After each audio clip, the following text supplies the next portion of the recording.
ಎಲ್ಲರಿಗೂ ನಮಸ್ಕಾರ. 10ನೇ ತರಗತಿಯ ಸಮಾಜ ವಿಜ್ಞಾನ ಮಾದರಿ ಪ್ರಶ್ನೆ ಪತ್ರಿಕೆ 3 2025-26 ಕೀ ಆನ್ಸರ್ಸ್ ಇಲಾಖೆಯವರು ಬಿಡುಗಡೆ ಮಾಡಿರ್ತಕ್ಕಂಥ 4 ಪ್ರಶ್ನೆ ಪತ್ರಿಕೆಯಲ್ಲಿ ಈಗ 2 ಅಪ್ಲೋಡ್ ಮಾಡಲಾಗಿದೆ. ಇದು 3ನೇ ಪ್ರಶ್ನೆ ಪತ್ರಿಕೆ 2025-26ನೇ ಸಾಲಿನ ಮಾದರಿ ಪ್ರಶ್ನೆ ಪತ್ರಿಕೆಯ ಕೀ ಆನ್ಸರ್ಸ್ ಅನ್ನು ಈ ವಿಡಿಯೋದಲ್ಲಿ ನೋಡೋಣ. ಈ ಕೆಳಗಿನ ಪ್ರತಿಯೊಂದು ಪ್ರಶ್ನೆಗೆ ಅಥವಾ ಅಪೂರ್ಣ ಹೇಳಿಕೆಗೆ 4 ಆಯ್ಕೆಗಳನ್ನು ನೀಡಲಾಗಿದೆ. ಅವುಗಳಲ್ಲಿ ಒಂದು ಮಾತ್ರ ಸರಿಯಾಗಿದೆ ಅಥವಾ ಹೆಚ್ಚು ಸೂಕ್ತವಾಗಿದೆ. ಸರಿಯಾದ ಉತ್ತರವನ್ನು ಆರಿಸಿ ಪೂರ್ಣ ಉತ್ತರವನ್ನು ಅದರ ಕ್ರಮಾಕ್ಷರದೊಂದಿಗೆ ಬರೆಯಿರಿ. ಒಟ್ಟು 8 ಪ್ರಶ್ನೆಗಳು, ಪ್ರತಿ ಪ್ರಶ್ನೆಗೆ 1 ಅಂಕ, ಒಟ್ಟು 8 ಅಂಕಗಳು. ಬ್ರಿಟಿಷ್ ಆಡಳಿತಾವಧಿಯಲ್ಲಿ ಸೂಪರಿಂಟೆಂಡೆಂಟ್ ಆಫ್ ಪೊಲೀಸ್ ಹುದ್ದೆಯನ್ನು ಸೃಷ್ಟಿಸಿದವನು Warren Hastings, Cornwallis, Wellesley, Dalhousie.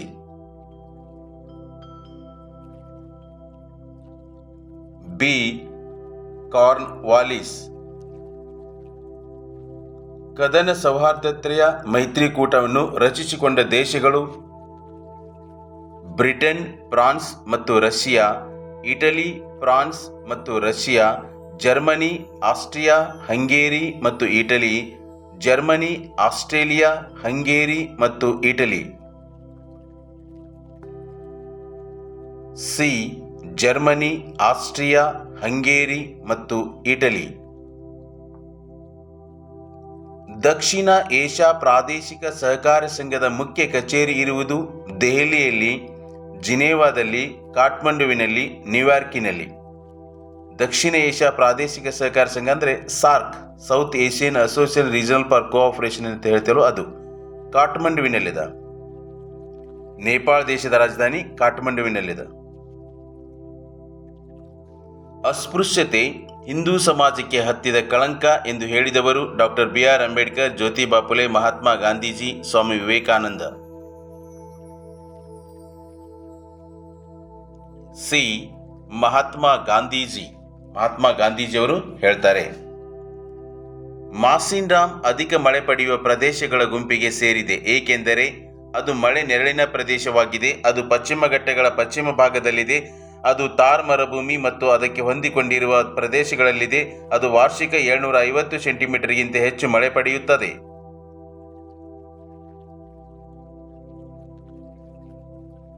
D. ಅದು ವಾರ್ಷಿಕ 250 ಸೆಂಟಿಮೀಟರ್ಗಿಂತ ಹೆಚ್ಚು ಮಳೆ ಪಡೆಯುತ್ತದೆ.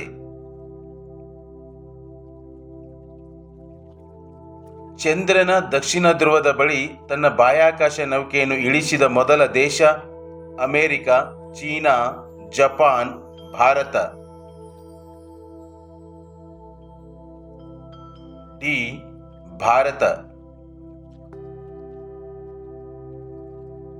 ಸಾಮಾನ್ಯವಾಗಿ ಅಭಿವೃದ್ಧಿಶೀಲ ದೇಶಗಳು ಮಂಡಿಸುವ ಆಯವ್ಯಯ ಉಳಿತಾಯ ಆಯವ್ಯಯ, ಸಮತೋಲನ ಆಯವ್ಯಯ, ಕೊರತೆಯ ಆಯವ್ಯಯ, ಶೂನ್ಯಾಧಾರಿತ ಆಯವ್ಯಯ.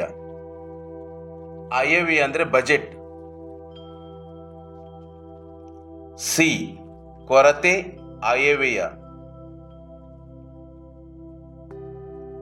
ಸಾಮಾನ್ಯವಾಗಿ ಹಿರಿಯ ನಾಗರಿಕರು ಮತ್ತು ಪಿಂಚಣಿದಾರರು ತೆರೆಯುವ ಬ್ಯಾಂಕ್ ಖಾತೆ, ಉಳಿತಾಯ ಖಾತೆ, ಚಾಲ್ತಿ ಖಾತೆ, ಆವರ್ತ ಠೇವಣಿ ಖಾತೆ, ನಿಶ್ಚಿತ ಠೇವಣಿ ಖಾತೆ.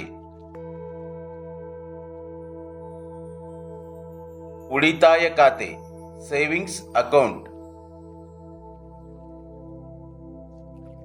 ಈ ಪ್ರತಿಯೊಂದು ಪ್ರಶ್ನೆಗೂ 1 ವಾಕ್ಯದಲ್ಲಿ ಉತ್ತರಿಸಿ. ಒಟ್ಟು 8 ಪ್ರಶ್ನೆಗಳು, ಪ್ರತಿ ಪ್ರಶ್ನೆಗೆ 1 ಅಂಕ, ಒಟ್ಟು 8 ಅಂಕಗಳು. ಮೇಲುಕೋಟೆ ಚೆಲುವನಾರಾಯಣ ಸ್ವಾಮಿಗೆ ರಾಜಮುಡಿ ಎಂಬ ಕಿರೀಟವನ್ನು ಅರ್ಪಿಸಿದವರು ಯಾರು? ರಾಜ ಒಡೆಯರು. ರಷ್ಯಾ ಜರ್ಮನಿಯೊಂದಿಗೆ ಯುದ್ಧರಹಿತ ಒಪ್ಪಂದ ಮಾಡಿಕೊಂಡಿತು, ಏಕೆ? 1917ರಲ್ಲಿ ರಷ್ಯಾದಲ್ಲಿ ಸಮಾಜವಾದಿ ಕ್ರಾಂತಿ ಸಂಭವಿಸಿ ಜರ್ಮನಿಯೊಂದಿಗೆ ಯುದ್ಧ ನಿಲುಗಡೆ ಒಪ್ಪಂದವನ್ನು ಮಾಡಿಕೊಂಡು ಯುದ್ಧದಿಂದ ಹಿಂದೆ ಸರಿಯಿತು. ನರ್ಮದಾ ಬಚಾವೋ ಆಂದೋಲನವನ್ನು ಯಾವ ರಾಜ್ಯದಲ್ಲಿ ಹಮ್ಮಿಕೊಳ್ಳಲಾಯಿತು? ಗುಜರಾತ್. ಕೇರಳ ಸಾಹಿತ್ಯ ಪರಿಷತ್ ನೇತೃತ್ವ ವಹಿಸಿದ್ದ ಪರಿಸರ ಸಂರಕ್ಷಣಾ ಚಳವಳಿಯನ್ನು ಹೆಸರಿಸಿ. ಮೌನ ಕಣಿವೆ ಆಂದೋಲನ. ಮೌನ ಕಣಿವೆ ಆಂದೋಲನ. ಸಾರಿಗೆ ಎಂದರೇನು? ಸಾರಿಗೆ ಎಂದರೇನು? ಸರಕು ಸೇವೆಗಳನ್ನು ಒಂದು ಸ್ಥಳದಿಂದ ಮತ್ತೊಂದು ಸ್ಥಳಕ್ಕೆ ಸಾಗಿಸುವುದನ್ನೇ ಸಾರಿಗೆ ಎನ್ನುವರು. ಆಸಿಯಾನ್ದ ಕೇಂದ್ರ ಕಚೇರಿ ಎಲ್ಲಿದೆ? ಇಂಡೋನೇಷ್ಯಾದ ಜಕಾರ್ತ್. ಇಂಡೋನೇಷ್ಯಾ ದೇಶದ ಜಕಾರ್ತ್ನಲ್ಲಿದೆ. ಅಧಿಕಾರ ವಿಕೇಂದ್ರೀಕರಣ ಎಂದರೇನು? ಪ್ರತಿಯೊಂದು ಹಳ್ಳಿಯ ಆಡಳಿತದ ಅಧಿಕಾರ ಮತ್ತು ಹಳ್ಳಿಯ ಅಭಿವೃದ್ಧಿಯ ಜವಾಬ್ದಾರಿಯನ್ನು ಹಳ್ಳಿಯ ಜನರಿಗೆ ವಹಿಸಿಕೊಡುವುದನ್ನು ಅಧಿಕಾರ ವಿಕೇಂದ್ರೀಕರಣ ಎನ್ನುವರು. ಉದ್ದಿಮೆದಾರರು ಕ್ರಾಂತಿಯ ತಾರತಮ್ಯವನ್ನು ನಿವಾರಿಸಲು ಸಹಾಯ ಮಾಡುತ್ತಾರೆ. ಹೇಗೆ? ಉದ್ದಿಮೆದಾರರು ಗ್ರಾಮಾಂತರ ಪ್ರದೇಶಗಳಲ್ಲಿ ಕೈಗಾರಿಕೆಗಳನ್ನು ಸ್ಥಾಪಿಸುವುದರ ಮೂಲಕ ಪ್ರಾಂತೀಯ ತಾರತಮ್ಯವನ್ನು ನಿವಾರಿಸಲು ಸಹಾಯ ಮಾಡುತ್ತಾರೆ. ಈ ಪ್ರಶ್ನೆಗಳಿಗೆ ಪ್ರತಿಯೊಂದಕ್ಕೂ 2 ರಿಂದ 4 ವಾಕ್ಯ ಅಥವಾ ಅಂಶಗಳಲ್ಲಿ ಉತ್ತರಿಸಿ. ಒಟ್ಟು 8 ಪ್ರಶ್ನೆಗಳು. ಪ್ರತಿ ಪ್ರಶ್ನೆಗೆ 2 ಅಂಕಗಳು. ಒಟ್ಟು 16 ಅಂಕಗಳು. ಪ್ರತ್ಯಕ್ಷ ನೇಮಕಾತಿ ಮತ್ತು ಪರೋಕ್ಷ ನೇಮಕಾತಿಗಳ ನಡುವಿನ ವ್ಯತ್ಯಾಸಗಳಾವುವು? ಪ್ರತ್ಯಕ್ಷ ನೇಮಕಾತಿ ನೇರ ನೇಮಕಾತಿ ಎಂದು ಕರೆಯುತ್ತಾರೆ. ಅಭ್ಯರ್ಥಿಗಳನ್ನು ಸ್ಪರ್ಧಾತ್ಮಕ ಪರೀಕ್ಷೆಯ ಮೂಲಕ ಆಯ್ಕೆ ಮಾಡುವುದು. ಅಭ್ಯರ್ಥಿಗಳು ಕೆಲವು ಅರ್ಹತೆಗಳನ್ನು ಹೊಂದಿರಬೇಕು. ಪರೋಕ್ಷ ನೇಮಕಾತಿ ಆಂತರಿಕ ನೇಮಕಾತಿ ಎಂದು ಕರೆಯುತ್ತಾರೆ.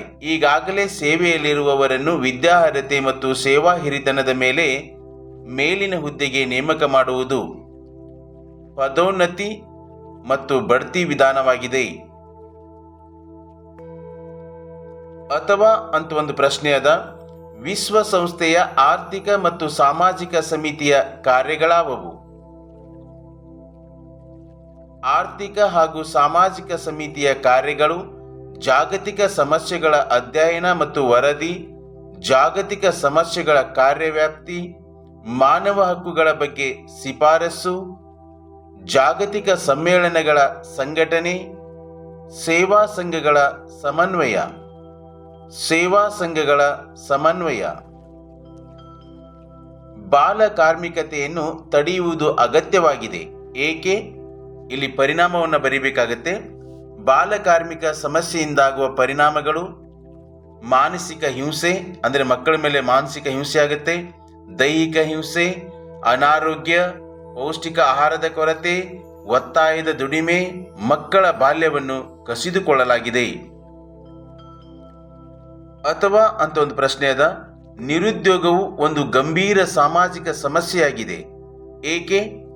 ಇಲ್ಲಿ ಕೂಡ ಒಂದು ಪರಿಣಾಮಗಳನ್ನು ಬರೀಬೇಕಾಗತ್ತೆ.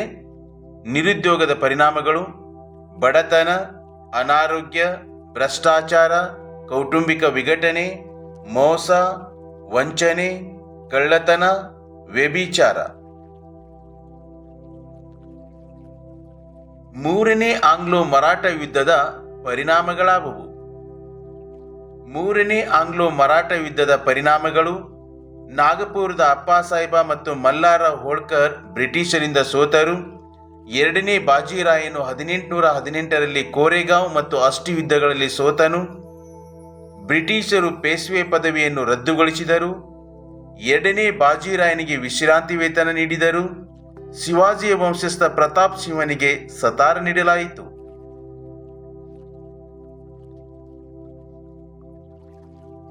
ಪಾಂಡಿಚೇರಿಯನ್ನು ಫ್ರೆಂಚರಿಂದ ಹೇಗೆ ಮುಕ್ತಗೊಳಿಸಲಾಯಿತು? ಪಾಂಡಿಚೇರಿ, ಕಾರೈಕಲ್, ಮಾಹೆ ಮತ್ತು ಚಂದ್ರನಗರಗಳು ಫ್ರೆಂಚರ ವಸಾಹತುಗಳಾಗಿದ್ದವು. ಇವುಗಳ ಸ್ವಾತಂತ್ರ್ಯಕ್ಕಾಗಿ ಕಾಂಗ್ರೆಸ್, ಕಮ್ಯುನಿಸ್ಟ್ ಮತ್ತು ಇತರ ಸಂಘಟನೆಗಳು ಹೋರಾಟ ನಡೆಸಿದವು. 1954ರಲ್ಲಿ ಈ ಪ್ರದೇಶಗಳು ಭಾರತಕ್ಕೆ ಸೇರ್ಪಡೆಗೊಂಡವು. 1962ರಲ್ಲಿ ಪಾಂಡಿಚೇರಿ ಭಾರತದ ಕೇಂದ್ರಾಡಳಿತ ಪ್ರದೇಶವಾಯಿತು. ಓಕೆ, ನೆಕ್ಸ್ಟ್ ಕ್ವಶನ್ ಹೋಗೋಣ. ಭಾರತದಲ್ಲಿ ವಿವಿಧ ಪ್ರಕಾರದ ನೀರಾವರಿ ಪದ್ಧತಿಗಳು ಬಳಕೆಯಲ್ಲಿವೆ. ಏಕೆ? ಭಾರತದಲ್ಲಿ ವಿವಿಧ ಬಗೆಯ ನೀರಾವರಿ ಪದ್ಧತಿಗಳು ಇರಲು ಕಾರಣಗಳು ನೀರಾವರಿಯ ಪ್ರಮಾಣ, ಮಳೆಯ ಹಂಚಿಕೆ, ಭೂ ಮೇಲ್ಮೈ ಲಕ್ಷಣಗಳು, ಬೆಳೆಯುವ ಬೆಳೆಗಳು, ವ್ಯವಸಾಯ ಪದ್ಧತಿ. ಈ ಎಲ್ಲ ಕಾರಣಗಳಿಂದಾಗಿ ಭಾರತದಲ್ಲಿ ವಿವಿಧ ಪ್ರಕಾರದ ನೀರಾವರಿ ಪದ್ಧತಿಗಳು ಬಳಕೆಯಲ್ಲಿವೆ. ಹತ್ತಿ ಬೆಳೆ ಬೇಸಾಯಕ್ಕೆ ಅಗತ್ಯವಾದ ಭೌಗೋಳಿಕ ಅಂಶಗಳಾವುವು? ಹತ್ತಿ ಬೆಳೆಯ ಭೌಗೋಳಿಕ ಅಂಶಗಳು: ಇದು ಉಷ್ಣವಲಯ ಮತ್ತು ಉಪ ಉಷ್ಣವಲಯದ ಬೆಳೆ. 20 ಡಿಗ್ರಿಯಿಂದ 25 ಡಿಗ್ರಿ ಸೆಲ್ಸಿಯಸ್ ಉಷ್ಣಾಂಶ ಅವಶ್ಯಕ. 75ರಿಂದ 150 ಸೆಂಟಿಮೀಟರ್ ಮಳೆ ಅವಶ್ಯಕ. ಕಪ್ಪು ಮಣ್ಣು ಮತ್ತು ಮೆಕ್ಕಲು ಮಣ್ಣು ಅವಶ್ಯಕ. ಇದು ಮುಂಗಾರು ಬೆಳೆಯಾಗಿದೆ. ಭಾರತವು ಉತ್ಪಾದನೆಯಲ್ಲಿ 2ನೇ ಸ್ಥಾನದಲ್ಲಿದೆ. ಈ ಹತ್ತಿ ಉತ್ಪಾದನೆಯಲ್ಲಿ 2ನೇ ಸ್ಥಾನದಲ್ಲಿದೆ. ನೀತಿ ಆಯೋಗದ ಧ್ಯೇಯೋದ್ದೇಶಗಳನ್ನು ವಿವರಿಸಿ. ಭಾರತ ಸರ್ಕಾರದ ಚಿಂತಕರ ಚಾವಡಿಯಾಗಿ ಕಾರ್ಯನಿರ್ವಹಿಸುವುದು, ಆರ್ಥಿಕ ಅಭಿವೃದ್ಧಿಯ ನೋಡಲ್ ಏಜೆನ್ಸಿಯಾಗಿ ಕಾರ್ಯನಿರ್ವಹಿಸುವುದು, ಕೆಳಮಟ್ಟದಿಂದ ಸಂಪನ್ಮೂಲಗಳನ್ನು ಬಳಸಿಕೊಂಡು ಆರ್ಥಿಕ ನೀತಿ ನಿರ್ಮಾಣ ಪ್ರಕ್ರಿಯೆಯಲ್ಲಿ ಭಾರತದ ರಾಜ್ಯ ಸರ್ಕಾರಗಳ ಒಳಗೊಳ್ಳುವಿಕೆಯ ಮೂಲಕ ಸಹಕಾರಿ ಫೆಡರಲಿಸಂ ಅನ್ನು ಉತ್ತೇಜಿಸುತ್ತದೆ. ಗ್ರಾಹಕರ ಶೋಷಣೆಗೆ ಕಾರಣಗಳೇನು? ಉತ್ತರವನ್ನು ನೋಡೋಣ. ಗ್ರಾಹಕರ ಶೋಷಣೆಗೆ ಕಾರಣಗಳು: ಮಾರಾಟ ವಿಧಾನದಲ್ಲಿ ಬದಲಾವಣೆ, ಗ್ರಾಹಕ ಮತ್ತು ಪೂರೈಕೆದಾರರ ನಡುವೆ ನೇರ ವ್ಯವಹಾರ ಇಲ್ಲದಿರುವುದು, ಮಧ್ಯವರ್ತಿಗಳ ಹಾವಳಿ, ಬೆಲೆಯನ್ನು ಮಧ್ಯವರ್ತಿಗಳೇ ನಿರ್ಧರಿಸುವುದು. ಈ ಪ್ರಶ್ನೆಗಳಿಗೆ ಪ್ರತಿಯೊಂದಕ್ಕೂ 6 ವಾಕ್ಯ ಅಥವಾ ಅಂಶಗಳಲ್ಲಿ ಉತ್ತರಿಸಿ. ಒಟ್ಟು 9 ಪ್ರಶ್ನೆಗಳು. ಪ್ರತಿ ಪ್ರಶ್ನೆಗೆ 3 ಅಂಕಗಳು. ಒಟ್ಟು 27 ಅಂಕಗಳು. ಪ್ಲಾಸಿ ಕದನದ ಕಾರಣ ಮತ್ತು ಪರಿಣಾಮಗಳನ್ನು ವಿವರಿಸಿ. ಪ್ಲಾಸಿ ಕದನ 1757. ಪ್ಲಾಸಿ ಕದನದ ಕಾರಣಗಳು: ದಸ್ತಕಗಳ ದುರುಪಯೋಗ, ಕೋಟೆಯ ದುರಸ್ತಿ, ಸಿರಾಜುದೌಲ್ ಕಾಸಿಂ ಬಜಾರ್ ಮತ್ತು ವಿಲಿಯಂ ಕೋಟೆಗಳನ್ನು ವಶಪಡಿಸಿಕೊಂಡನು, ಕಪ್ಪು ಕೋಣೆ ದುರಂತ. ಪ್ಲಾಸಿ ಕದನದ ಪರಿಣಾಮಗಳು: ಭಾರತೀಯರಲ್ಲಿದ್ದ ಅಸಂಘಟನೆಗಳು ಬ್ರಿಟಿಷರಿಗೆ ತಿಳಿಯಿತು, ಮೀರ್ ಜಾಫರ್ ಬಂಗಾಳದ ನವಾಬನಾದನು, ಬ್ರಿಟಿಷರು ಬಂಗಾಳದಲ್ಲಿ ವ್ಯಾಪಾರದ ಹಕ್ಕನ್ನು ಪಡೆದರು, ಮೀರ್ ಜಾಫರ್ ಬ್ರಿಟಿಷರಿಗೆ 17,70,00,000 ನೀಡಿದನು. ಅಥವಾ ಅಂತ ಒಂದು ಪ್ರಶ್ನೆ ಅದ. ಭಾರತದಲ್ಲಿ ಬ್ರಿಟಿಷರು ಜಾರಿಗೆ ತಂದ ರೈತವಾರಿ ಪದ್ಧತಿಯನ್ನು ವಿವರಿಸಿ. ರೈತವಾರಿ ಪದ್ಧತಿ 1792ರಲ್ಲಿ ಅಲೆಕ್ಸಾಂಡರ್ ರೀಡ್ ಬಾರಾಮಲ್ನಲ್ಲಿ, 1801ರಲ್ಲಿ ಥಾಮಸ್ ಮನ್ರೋ ಮೈಸೂರಿನಲ್ಲಿ ಜಾರಿಗೆ ತಂದರು. ಅಂದರೆ ಈ ರೈತವಾರಿ ಪದ್ಧತಿಯನ್ನು ಜಾರಿ ತರ್ತಾರೆ. ರೈತನು ಭೂಮಾಲೀಕನಾದನು. ರೈತನು ಕಂದಾಯವನ್ನು ಸರ್ಕಾರಕ್ಕೆ ಸಲ್ಲಿಸಬೇಕಿತ್ತು. ಉತ್ಪನ್ನದ 50% ಕಂದಾಯ ನಿಗದಿಯಾಯಿತು. ರೈತರಿಗೆ ಹೆಚ್ಚಿನ ಲಾಭವಾಗಲಿಲ್ಲ. ರೈತರು ಮತ್ತು ಸರ್ಕಾರದ ಮಧ್ಯೆ ನೇರ ಸಂಪರ್ಕವಿತ್ತು. ರೈತರು ಸಂಕಷ್ಟಗಳಿಗೆ ಒಳಗಾದರು. ರೈತರು ಸಾಲದ ಸುಳಿಗೆ ಸಿಲುಕಿದರು. ನಿತ್ಯ ಹರಿದ್ವರ್ಣದ ಅರಣ್ಯಗಳು ಮತ್ತು ಮರುಭೂಮಿ ಅರಣ್ಯಗಳ ನಡುವಿನ ವ್ಯತ್ಯಾಸಗಳಾವುವು? ನಿತ್ಯ ಹರಿದ್ವರ್ಣದ ಅರಣ್ಯಗಳು 750 ಸೆಂಟಿಮೀಟರ್ಗಿಂತ ಹೆಚ್ಚು ಮಳೆ ಪಡೆಯುವ ಪ್ರದೇಶದಲ್ಲಿವೆ. ಇವು ಭಾರತದ ಪಶ್ಚಿಮ ಘಟ್ಟಗಳು ಮತ್ತು ಈಶಾನ್ಯ ರಾಜ್ಯಗಳಲ್ಲಿವೆ. ಇವು ಸದಾ ಹಸಿರಾಗಿರುತ್ತವೆ. ಮರುಭೂಮಿ ಅರಣ್ಯಗಳು 50 ಸೆಂಟಿಮೀಟರ್ಗಿಂತ ಕಡಿಮೆ ಮಳೆ ಪಡೆಯುವ ಪ್ರದೇಶದಲ್ಲಿವೆ. ಇವು ಭಾರತದ ರಾಜಸ್ಥಾನ್, ಪಂಜಾಬ್, ಹರಿಯಾಣ ಮತ್ತು ಗುಜರಾತ್ ರಾಜ್ಯಗಳಲ್ಲಿವೆ. ಇವು ಕುರುಚಲು ಜಾತಿಯ ಸಸ್ಯವರ್ಗಗಳನ್ನು ಹೊಂದಿದವು. ಇವುಗಳನ್ನು ಈ ರೀತಿಯೂ ಬರೀಬಹುದು ಅಥವಾ ಒನ್ ಸೈಡ್ ಕೂಡ ಬರೀಬಹುದು. ಇಲ್ಲಿ ಅಥವಾ ಅಂತ ಒಂದು ಪ್ರಶ್ನೆ ಅದ. ರಾಷ್ಟ್ರೀಯ ಹೆದ್ದಾರಿಗಳ ಮಹತ್ವವೇನು? ರಾಷ್ಟ್ರೀಯ ಹೆದ್ದಾರಿಗಳ ಮಹತ್ವ: ಕೃಷಿ ಅಭಿವೃದ್ಧಿಗೆ ಪೂರಕ, ಕೈಗಾರಿಕೆಗಳ ಅಭಿವೃದ್ಧಿಗೆ ಪೂರಕ, ನಗರಗಳ ಅಭಿವೃದ್ಧಿಗೆ ಪೂರಕ, ಸಮಯದ ಉಳಿತಾಯ, ಕಡಿಮೆ ವೆಚ್ಚದಲ್ಲಿ ನಿರ್ಮಿಸಬಹುದು, ಪ್ರವಾಸೋದ್ಯಮಕ್ಕೆ ಸಹಕಾರಿಯಾಗಿವೆ, ವ್ಯಾಪಾರ ಮತ್ತು ವಾಣಿಜ್ಯ ಅಭಿವೃದ್ಧಿಗೆ ಪೂರಕ. ಇನ್ನು ಇಲ್ಲಿ ಬೇರೆ ಬೇರೆ ಅಂಶಗಳನ್ನು ಕೂಡ ತೆಗೆದುಕೊಳ್ಳಬಹುದು. ಗ್ರಾಮೀಣ ಅಭಿವೃದ್ಧಿಯ ಮಹತ್ವವನ್ನು ವಿವರಿಸಿ. ಉತ್ತರವನ್ನು ನೋಡೋಣ. ಗ್ರಾಮೀಣ ಅಭಿವೃದ್ಧಿಯ ಮಹತ್ವ: ಉದ್ಯೋಗ ಸೃಷ್ಟಿ, ಕೃಷಿ ಅಭಿವೃದ್ಧಿ, ಗೃಹ ಮತ್ತು ಸಣ್ಣ ಕೈಗಾರಿಕೆಗಳ ಅಭಿವೃದ್ಧಿ, ಶೈಕ್ಷಣಿಕ ಅಭಿವೃದ್ಧಿ, ಆರೋಗ್ಯ ಮತ್ತು ನೈರ್ಮಲ್ಯ, ಮೂಲಭೂತ ಸೌಲಭ್ಯಗಳು, ಬಡತನ ನಿರ್ಮೂಲನೆ, ಅಭಿವೃದ್ಧಿ ಕಾರ್ಯಗಳಲ್ಲಿ ಭಾಗವಹಿಸುತ್ತಾರೆ. ಅಥವಾ ಅಂತ ಒಂದು ಪ್ರಶ್ನೆ ಅದ.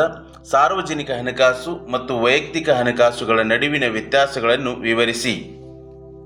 ವೈಯಕ್ತಿಕ ಹಣಕಾಸು ಇದು ಒಬ್ಬ ವ್ಯಕ್ತಿ ಅಥವಾ ಕುಟುಂಬದ ಆದಾಯ ವೆಚ್ಚಗಳಿಗೆ ಸಂಬಂಧಿಸಿದೆ.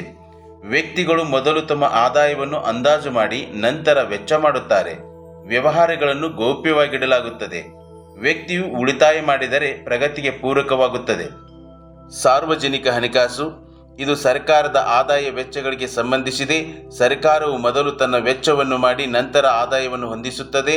ವ್ಯವಹಾರಗಳನ್ನು ಗೌಪ್ಯವಾಗಿಡುವುದಿಲ್ಲ. ಸರ್ಕಾರವು ಉಳಿತಾಯ ಮಾಡಿದರೆ ದೇಶದ ಪ್ರಗತಿ ಕುಂಠಿತವಾಗುತ್ತದೆ. ಬ್ಯಾಂಕುಗಳು ಸಲ್ಲಿಸುವ ಸೇವೆಗಳಾವುವು? ಉತ್ತರವನ್ನು ನೋಡೋಣ. ಬ್ಯಾಂಕುಗಳ ಸೇವೆಗಳು ಹಣದ ವಹಿವಾಟು, ಠೇವಣಿಗಳನ್ನು ಅಂಗೀಕರಿಸುತ್ತದೆ, ಸಾಲ ಕೊಡುವುದು, ಲಾಭ ಮತ್ತು ಸೇವಾ ಭಾವನೆ, ಸಂಬಂಧ ಕಲ್ಪಿಸುವ ಕೊಂಡಿ, ಬ್ಯಾಂಕಿಂಗ್ ವ್ಯವಹಾರ. ಅಥವಾ ಅಂತ ಒಂದು ಪ್ರಶ್ನೆ ಅದ. ಜಿಲ್ಲಾ ಕೈಗಾರಿಕಾ ಕೇಂದ್ರಗಳು ಒದಗಿಸುವ ಸೇವೆಗಳಾವುವು? ಜಿಲ್ಲಾ ಕೈಗಾರಿಕಾ ಕೇಂದ್ರಗಳು ಒದಗಿಸುವ ಸೇವೆಗಳು ಹೊಸ ಕೈಗಾರಿಕಾ ಪ್ರದೇಶಗಳ ಸ್ಥಾಪನೆ, ಯೋಜನಾ ವರದಿಗಳನ್ನು ಅಂಗೀಕರಿಸುವುದು, ಕಚ್ಚಾ ಪದಾರ್ಥಗಳ ಹಂಚಿಕೆ, ಸ್ವಯಂ ಉದ್ಯೋಗಕ್ಕೆ ಹಣಕಾಸಿನ ನೆರವು, ಉದ್ದಿಮೆಯನ್ನು ಆಧುನೀಕರಿಸುವಲ್ಲಿ ಸಹಾಯ ಮಾಡುವುದು, ರಫ್ತು ಮಾಡಲು ಸಹಾಯ ಮಾಡುವುದು. ಇದು ಜಿಲ್ಲಾ ಕೈಗಾರಿಕಾ ಕೇಂದ್ರಗಳು ಒದಗಿಸುವ ಸೇವೆಗಳು. ಪೆರಿಯಾರ್ ಚಳವಳಿಯ ಕುರಿತು ಬರೆಯಿರಿ. ಉತ್ತರವನ್ನು ನೋಡೋಣ. ಪೆರಿಯಾರ್ ಚಳವಳಿಯ ಮುಖ್ಯಾಂಶಗಳು: ದಕ್ಷಿಣ ಭಾರತದಲ್ಲಿ ನಡೆದ ಬ್ರಾಹ್ಮಣೇತರ ಚಳವಳಿಯಾಗಿದೆ. ತಮಿಳುನಾಡಿನಲ್ಲಿ ಜಸ್ಟಿಸ್ ಪಾರ್ಟಿ ಈ ಚಳವಳಿಯನ್ನು ಮುನ್ನಡೆಸಿತು. ರಾಮಸ್ವಾಮಿ ನಾಯರ್ ಅವರ ನೇತೃತ್ವದಲ್ಲಿ ಆತ್ಮಗೌರವ ಚಳವಳಿ ಆರಂಭವಾಯಿತು. ಆರ್ಯ ಬ್ರಾಹ್ಮಣ ಎನ್ನುವ ಜನಾಂಗೀಯ ಶ್ರೇಷ್ಠತೆಯನ್ನು ತಿರಸ್ಕರಿಸಿದರು. ಸಂಸ್ಕೃತ ಭಾಷೆ ಮತ್ತು ಸಾಹಿತ್ಯವನ್ನು ವಿರೋಧಿಸಿದರು. ರಾವಣನು ದ್ರಾವಿಡ ನಾಯಕನೆಂದು, ರಾಮನು ವೈದಿಕ ದೇವರೆಂಬುದನ್ನು ತಿರಸ್ಕರಿಸಿದರು. ಜಾತಿ ಮತ್ತು ಲಿಂಗ ತಾರತಮ್ಯಗಳನ್ನು ವಿರೋಧಿಸಿದರು. ದ್ರಾವಿಡ ಕಳಗಂ ಸಂಘಟನೆಯನ್ನು ಸ್ಥಾಪಿಸಿದರು.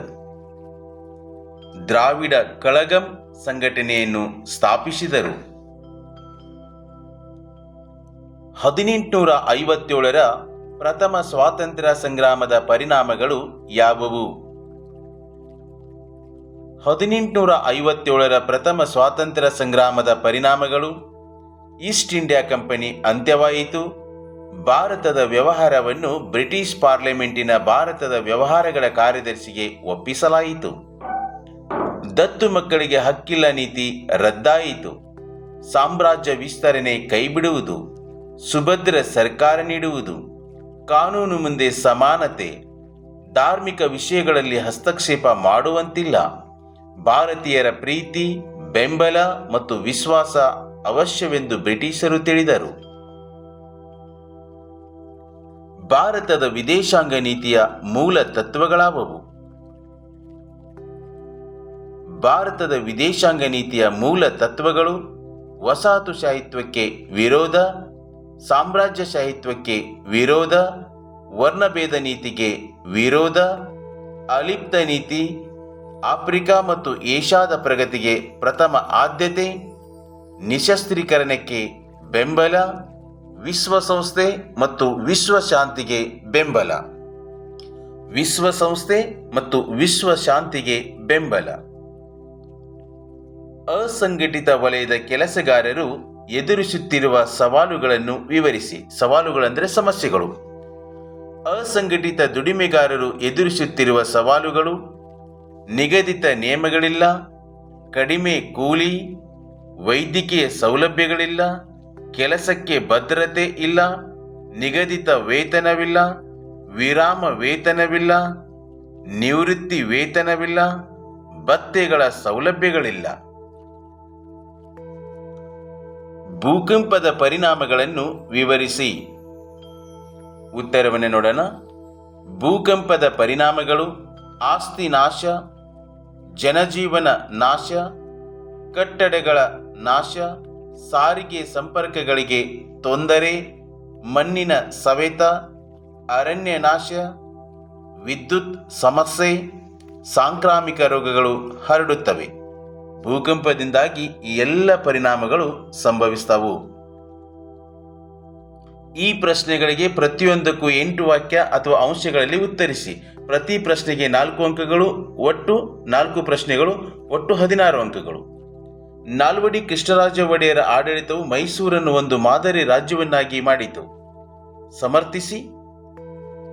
ನಾಲ್ವಡಿ ಕೃಷ್ಣರಾಜ ಒಡೆಯರ ಸಾಧನೆಗಳು: ಪ್ರಾಥಮಿಕ ಶಾಲೆಗಳ ಶಿಕ್ಷಣ ಶುಲ್ಕ ರದ್ದು ಮಾಡಿದರು, ಹೆಣ್ಣು ಮಕ್ಕಳ ಶಿಕ್ಷಣಕ್ಕೆ ನೆರವು ನೀಡಿದರು, ಮೈಸೂರು ವಿಶ್ವವಿದ್ಯಾಲಯ ಸ್ಥಾಪನೆ, ವಿದೇಶ ವಿದ್ಯಾಭ್ಯಾಸಕ್ಕೆ ಹೋಗುವವರಿಗೆ ವಿದ್ಯಾರ್ಥಿ ವೇತನ ನೀಡಿದರು, 1905ರಲ್ಲಿ ಬೆಂಗಳೂರಿನಲ್ಲಿ ಭಾರತೀಯ ವಿಜ್ಞಾನ ಸಂಸ್ಥೆ ಸ್ಥಾಪಿಸಿದರು, ನೀರಾವರಿ ಸೌಲಭ್ಯ ಒದಗಿಸಿದರು, ಬೆಳಗೋಳದ ಹತ್ತಿರ ಕಾವೇರಿ ನದಿಗೆ ಅಣೆಕಟ್ಟನ್ನು ನಿರ್ಮಿಸಿದರು, ಹೊಸ ರೈಲು ಮಾರ್ಗವನ್ನು ನಿರ್ಮಿಸಿದರು, ಕೈಗಾರಿಕೆಗಳನ್ನು ಸ್ಥಾಪಿಸಿದರು. ಮಹಾತ್ಮ ಗಾಂಧೀಜಿಯವರು ಇವರನ್ನು ರಾಜರ್ಷಿ ಎಂದು ಕರೆದಿದ್ದಾರೆ. ಮಹಾತ್ಮ ಗಾಂಧೀಜಿಯವರು ನಾಲ್ವಡಿ ಕೃಷ್ಣರಾಜ ಒಡೆಯರನ್ನ ರಾಜರ್ಷಿ ಎಂದು ಕರೆದಿದ್ದಾರೆ. ಅಥವಾ ಅಂತ ಒಂದು ಪ್ರಶ್ನೆ ಅದ. ಸತ್ಯಶೋಧಕ ಸಮಾಜವು ಭಾರತೀಯ ಸಮಾಜವನ್ನು ಸುಧಾರಿಸುವಲ್ಲಿ ಪ್ರಮುಖ ಪಾತ್ರ ವಹಿಸಿತು. ಸಮರ್ಥಿಸಿ. ಸತ್ಯಶೋಧಕ ಸಮಾಜದ ಸುಧಾರಣೆಗಳು: ವಿಧವಾ ವಿವಾಹಕ್ಕೆ ಪ್ರೋತ್ಸಾಹ, ಸ್ತ್ರೀ ಶಿಕ್ಷಣಕ್ಕೆ ಪ್ರೋತ್ಸಾಹ, ಅಂತರ್ಜಾತಿ ವಿವಾಹಕ್ಕೆ ಪ್ರೋತ್ಸಾಹ, ಸಹಭೋಜನಕ್ಕೆ ಪ್ರೋತ್ಸಾಹ, ಬಾಲ್ಯ ವಿವಾಹಕ್ಕೆ ವಿರೋಧ, ಜಾತಿ ಪದ್ಧತಿಗೆ ವಿರೋಧ, ಪರ್ದಾ ಪದ್ಧತಿಗೆ ವಿರೋಧ, ವಿಗ್ರಹ ಆರಾಧನೆಗೆ ವಿರೋಧ. ಇವೆಲ್ಲವೂ ಸತ್ಯಶೋಧಕ ಸಮಾಜದ ಸುಧಾರಣೆಗಳು. ಇದರಿಂದಾಗಿ ಭಾರತದ ಸಮಾಜ ಸುಧಾರಿಸಲ್ಪಡುತ್ತೆ. ಮಣ್ಣಿನ ಸವೆತವನ್ನು ನಾವು ಹೇಗೆ ತಡೆಗಟ್ಟಬಹುದು? ಮಣ್ಣಿನ ಸಂರಕ್ಷಣಾ ವಿಧಾನಗಳು ಅಥವಾ ಮಣ್ಣಿನ ಸಂರಕ್ಷಣಾ ಕ್ರಮಗಳು: ಇಳಿಜಾರಿಗೆ ಅಡ್ಡಲಾಗಿ ಉಳುಮೆ ಮಾಡುವುದು, ಅಡ್ಡ ಬದುಗಳನ್ನು ನಿರ್ಮಿಸುವುದು, ಹಂತ ಹಂತವಾಗಿ ವ್ಯವಸಾಯ ಕ್ಷೇತ್ರಗಳ ನಿರ್ಮಾಣ, ಅರಣ್ಯ ನಾಶವನ್ನು ತಡೆಗಟ್ಟುವುದು, ಅರಣ್ಯಗಳ ಬೆಳವಣಿಗೆಯನ್ನು ಪ್ರೋತ್ಸಾಹಿಸುವುದು, ಅತಿಯಾಗಿ ಮೇಯಿಸುವುದನ್ನು ನಿಯಂತ್ರಿಸುವುದು, ನೀರಿನ ಯೋಜಿತ ಬಳಕೆ, ಚೆಕ್ ಡ್ಯಾಂಗಳ ನಿರ್ಮಾಣ ಇವೆಲ್ಲವೂ ಮಣ್ಣಿನ ಸಂರಕ್ಷಣಾ ವಿಧಾನಗಳು. ಅಥವಾ ಅಂತ ಒಂದು ಪ್ರಶ್ನೆ ಅದ. ಭಾರತದಲ್ಲಿ ಕೈಗಾರಿಕೆಗಳು ಕೆಲವೇ ಪ್ರದೇಶಗಳಲ್ಲಿ ಸ್ಥಾಪಿತಗೊಂಡಿವೆ. ಏಕೆ ಅಂದರೆ ಇಲ್ಲಿ ಕೈಗಾರಿಕೆ ಸ್ಥಾಪನೆ ಮಾಡಲಿಕ್ಕೆ ಏನೇನು ನಮಗೆ ಅವಶ್ಯಕದೋ ಆ ಅಂಶಗಳನ್ನು ಬರೀಬೇಕಾಗತ್ತೆ. ಅಂದರೆ ಕೈಗಾರಿಕೆಗಳ ಸ್ಥಾನಿಕರದ ಮೇಲೆ ಪ್ರಭಾವ ಬೀರುವ ಅಂಶಗಳು: ಕಚ್ಚಾ ವಸ್ತುಗಳು, ಶಕ್ತಿ ಸಂಪನ್ಮೂಲಗಳು, ಮಾರುಕಟ್ಟೆ, ಸಂಚಾರ ಸೌಲಭ್ಯ, ಕಾರ್ಮಿಕರ ಪೂರೈಕೆ, ಬಂದರುಗಳ ಸೌಲಭ್ಯ, ಭೂಮಿ ದೊರೆಯುವಿಕೆ, ತಾಂತ್ರಿಕತೆ, ಸರ್ಕಾರದ ನೀತಿ ನಿಯಮಗಳು. ಇವು ಎಲ್ಲಿದ್ದಾವೋ ಅಲ್ಲಿ ಕೈಗಾರಿಕೆಗಳಿರ್ತಾವೆ. ಹೀಗಾಗಿ ಕೆಲವೇ ಪ್ರದೇಶಗಳಲ್ಲಿ ಕೈಗಾರಿಕೆಗಳು ಸ್ಥಾಪಿಸಲ್ಪಟ್ಟಿದ್ದಾವೆ. ಭಾರತದ ಸ್ವಾತಂತ್ರ್ಯ ಹೋರಾಟದಲ್ಲಿ ಮಂದಗಾಮಿಗಳ ಪಾತ್ರವನ್ನು ವಿವರಿಸಿ. ಪ್ರಮುಖ ಮಂದಗಾಮಿಗಳು: ಎಂ.ಜಿ. ರಾನಡೆ, ಸುರೇಂದ್ರನಾಥ್ ಬ್ಯಾನರ್ಜಿ, ದಾದಾಬಾಯಿ ನವರೋಜಿ, ಗೋಪಾಲಕೃಷ್ಣ ಗೋಖಲೆ. ಮಂದಗಾಮಿಗಳ ಬೇಡಿಕೆಗಳು: ದೇಶದ ಕೈಗಾರಿಕೆಗಳ ಅಭಿವೃದ್ಧಿ, ಸೈನಿಕ ವೆಚ್ಚ ಕಡಿಮೆ ಮಾಡುವುದು, ಉತ್ತಮ ಶಿಕ್ಷಣ ಕೊಡುವುದು, ಬಡತನದ ಬಗ್ಗೆ ಅಧ್ಯಯನ ನಡೆಸಲು ಬ್ರಿಟಿಷ್ ಸರ್ಕಾರವನ್ನು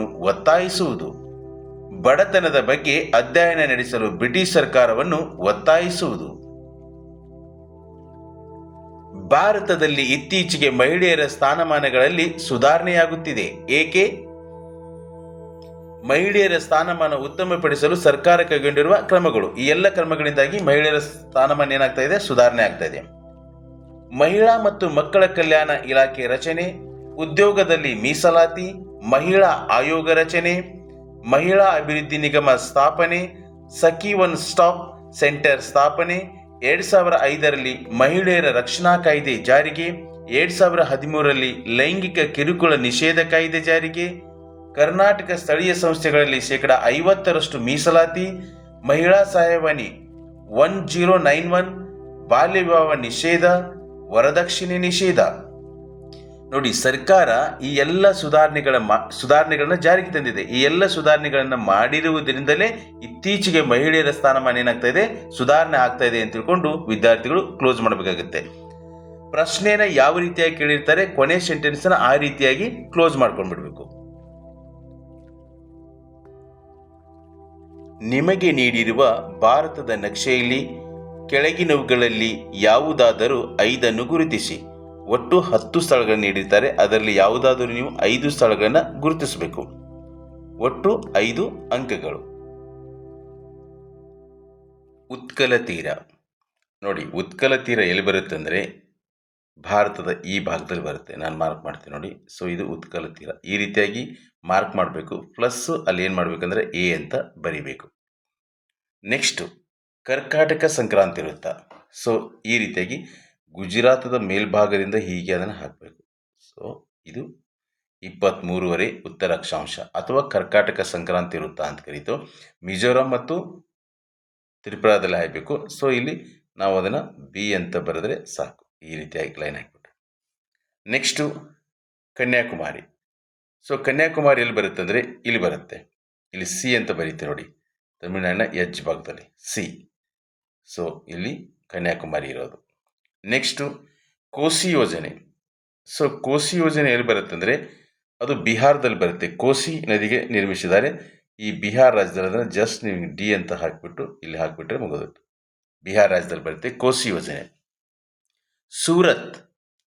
ಸೊ ಸೂರತ್ ಎಲ್ಲಿ ಬರುತ್ತೆ ಅಂತಂದರೆ ಇದು ಗುಜರಾತಲ್ಲಿ ಬರುತ್ತೆ.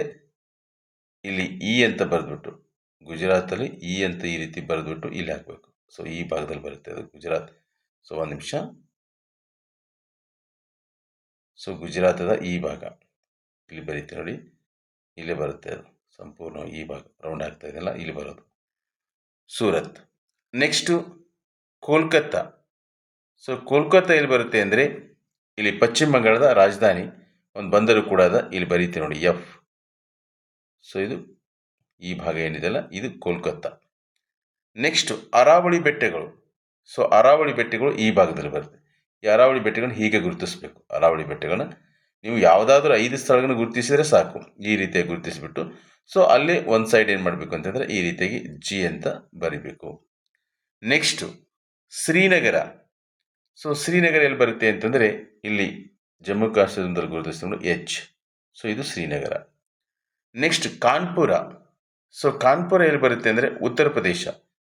ಕಾನ್ಪುರ ಈ ಉತ್ತರ ಪ್ರದೇಶದಲ್ಲಿ ಜಸ್ಟ್ ಆಯ್ ಬರೆದು ಈಗ ರೌಂಡ್ ಹಾಕಿದರೆ ಸಾಕು, ಉತ್ತರ ಪ್ರದೇಶ. ಲಾತೂರ್ ಇದು ಮಹಾರಾಷ್ಟ್ರದಲ್ಲಿ ಬರುತ್ತೆ, ಲಾತೂರು. ಸೊ ಈ ಮಹಾರಾಷ್ಟ್ರದಲ್ಲಿ ನೀವು ಈಗ ಜೆ ಅಂತ ಹಾಕಿ ಈಗ ರೌಂಡ್ ಹಾಕಿದರೆ ಸಾಕು. ಸ್ವಲ್ಪ ಲಾತೂರ್. ಒಂದು ಸಾರಿ ನೋಡಿ ವಿದ್ಯಾರ್ಥಿಗಳೇ, ನಾನು ತಿಳಿಸ್ಕೊಡ್ತೇನೆ ಇನ್ನೊಂದು ಸಾರಿ. ಉತ್ಕಲ ತೀರ ಎಲ್ಲಿ ಬರುತ್ತೆ ಅಂದರೆ ಡೈರೆಕ್ಷನ್ ಹಾಕ್ಬಿಡ್ತೀನಿ ನೋಡಿ, ನೇರವಾಗಿ ಆ ಡೈರೆಕ್ಷನ್ ನೀವು ಅಬ್ಸರ್ವ್ ಮಾಡ್ಬೋದು. ಇದು ಉತ್ಕಲ ತೀರ. ಸೊ ಇದು ಉತ್ಕಲ ತೀರ ಇಲ್ಲಿ ಬರೋದು. ನೆಕ್ಸ್ಟ್ ಕರ್ಕಾಟಕ ಸಂಕ್ರಾಂತಿ ವೃತ್ತ ಯಾವುದಂದರೆ ನಾವು ಈಗ ರೆಡ್ ಮಾರ್ಕಲ್ಲಿ ಹಾಕಿದ್ದೀವಲ್ಲ, ಸೊ ಇದು ಸಂಕ್ರಾಂತಿ ವೃತ್ತ, ಕರ್ಕಾಟಕ ಸಂಕ್ರಾಂತಿ ವೃತ್ತ. ಸೊ ಇಲ್ಲಿ ಬರುತ್ತೆ.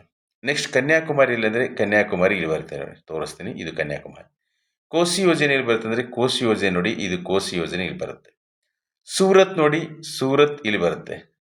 ಇದು ಸೂರತ್ ಸೇಮ್ ನೋಡಿ, ಒಂದು ರೆಡ್ ಕಲರ್ ಮಾರ್ಕ್ ಮಾಡ್ತೀನಿ ನೋಡಿ, ಇದು ಸೂರತ್. ಸೊ ಬ್ಲೂ ಕಲರ್ ತೋರಿಸ್ತೀನಿ ನೋಡಿ, ಇದು ಸೂರತ್. ಕೋಲ್ಕತ್ತಾ ಎಲ್ಲಿ ಬರುತ್ತೆ ಅಂದರೆ ಸೊ ಕೋಲ್ಕತ್ತಾ ಇಲ್ಲಿ ಬರುತ್ತೆ, ಇದು ಕೋಲ್ಕತ್ತಾ. ಅರಾವಳಿ ಬೆಟ್ಟಗಳು ಎಲ್ಲಿ ಬರುತ್ತೆ ಅಂದರೆ ಸೊ ಅರಾವಳಿ ಬೆಟ್ಟಗಳು ಇಲ್ಲಿ ಬರುತ್ತೆ ನೋಡಿ, ಇದು ಅರಾವಳಿ ಬೆಟ್ಟಗಳು ಈ ಭಾಗದಲ್ಲಿರೋದು.